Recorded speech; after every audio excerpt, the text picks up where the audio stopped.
Confluence has a great feature which tracks every change made to a page and creates a new version when an edited page is saved. You can view each version and compare it with current or previous versions. For example, I have a page in edit mode with version 2. Now, I change this to version 3 and delete a line. Then, I will save the page. In view mode, click on the three dots in the page menu. Then click Page History. In the Page History dialog, you'll see every previous version of the page.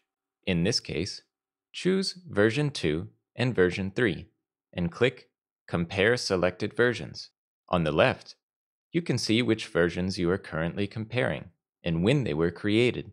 On the right, the green, pink, and light blue highlighted changes are explained. In this case, the formatting was changed. This was added, and this line was deleted.